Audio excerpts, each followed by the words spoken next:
Seems to shine like you've had too much wine. That's amore.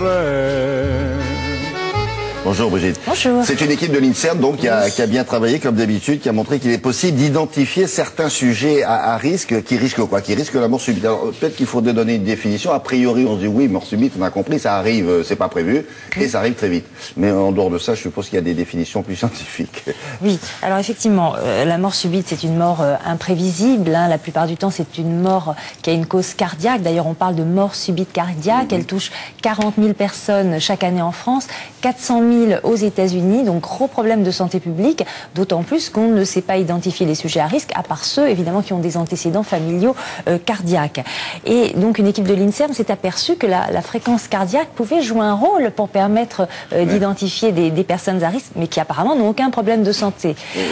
Fréquence cardiaque, qu'est-ce que c'est que alors la fréquence cardiaque, vous savez que le cœur est une pompe qui éjecte du sang et à chaque battement, il envoie du sang dans l'organisme. Mais la fréquence cardiaque, c'est le nombre de battements du cœur par minute. Et on considère que la fréquence cardiaque est normale entre 60 à 70 battements par minute, mais ce chiffre n'est pas stable parce qu'il peut changer à certaines occasions, notamment au moment d'un stress, quand on fait du sport, un effort intense. En revanche, il peut baisser. Chez les sportifs de haut niveau, notamment les cyclistes, tous ceux qui font des sports d'endurance, eh bien, ils ont une fréquence cardiaque plus basse. Et puis quand on dort la nuit, on est au repos, la fréquence cardiaque est plus basse aussi. Donc chez l'adulte, grosso modo, entre 60 et 70, c'est normal. Alors, entre la mort subite et la fréquence cardiaque, eh bien, une équipe de l'INSERM a fait une étude de grande ampleur qui vient d'être publiée et qui montre que finalement, en prenant son pouls, c'est-à-dire en mesurant sa fréquence cardiaque au moment d'un stress modéré, eh bien, si cette fréquence cardiaque s'élève au moment de ce stress modéré,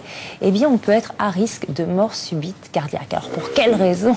Tout le monde va vous dire oui, un stress... un stress modéré, attention, c'est pas la grande frayeur, c'est pas la super montée d'adrénaline.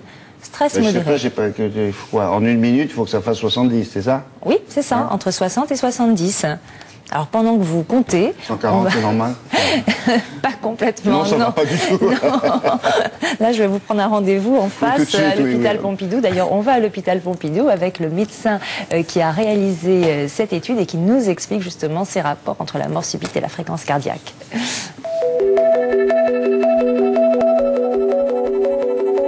C'est une étude de l'INSERM qui a recruté plus de 7000 hommes d'âge moyen, sains, et qui a suivi leur mortalité pendant plus de 25 ans.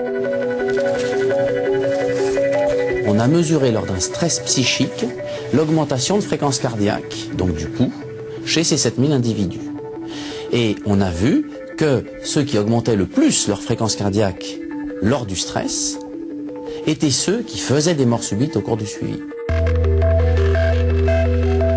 L'explication la plus plausible, c'est que les sujets qui augmentent de manière exagérée leur fréquence cardiaque lors d'un stress seraient des sujets qui ont en fait un déséquilibre entre le système d'accélération qui est dans l'organisme, qui est chargé d'accélérer la fréquence cardiaque, la respiration, la pression artérielle, et puis le système de frein qui est chargé, lui, de diminuer ces mêmes mécanismes lorsqu'il n'y a plus la stimulation de stress. Sur le plan pratique, cela montre que la fréquence cardiaque a un rôle, au moins d'identifier des gens qui sont à risque, notamment de mort subite, et donc il est très probablement nécessaire de faire ce qui ne se fait pas généralement, de simplement prendre le pouls des patients lorsque vous consultez votre médecin généraliste et de le noter dans le dossier médical, car une fréquence cardiaque élevée montre qu'il y a un petit déséquilibre dans l'organisme. La manière la plus efficace pour faire diminuer la fréquence cardiaque est de faire une activité sportive régulière, modérée dans un premier temps, et puis ensuite plus intensive éventuellement en fonction des désirs des individus. C'est la manière la plus efficace pour diminuer les risques cardiovasculaires et de mort subite.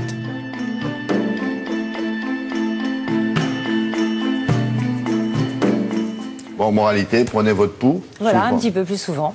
C'est pas difficile, franchement. Non, c'est pas difficile. Donc manuellement, bien sûr, ou au cours de la prise de la tension, parce que le tensiomètre donne électroniquement et la tension, la mesure de la tension et celle de la fréquence cardiaque. D'accord. Voilà. Puis je voulais vous parler de quelque chose qui n'a rien à voir. Si vous aimez les manèges, demain au Bois de Boulogne, vous pouvez donc vous amuser, vous et vos enfants, à la fête du bois. C'est l'ancienne fête à Neuneu qui s'appelle la fête du bois. Et demain, tous les bénéfices de cette soirée seront reversés à l'association RICEP qui lutte contre la sclérose en plaques et qui a pour président Dominique Farrugia et pour vice-président Patrick Timsit. Donc voilà, si vous voulez faire une bonne action et aider la recherche contre cette maladie, eh bien c'est demain soir au Bois de Boulogne. RISEP, cette association qui lutte contre la sclérose en plaques. Merci beaucoup.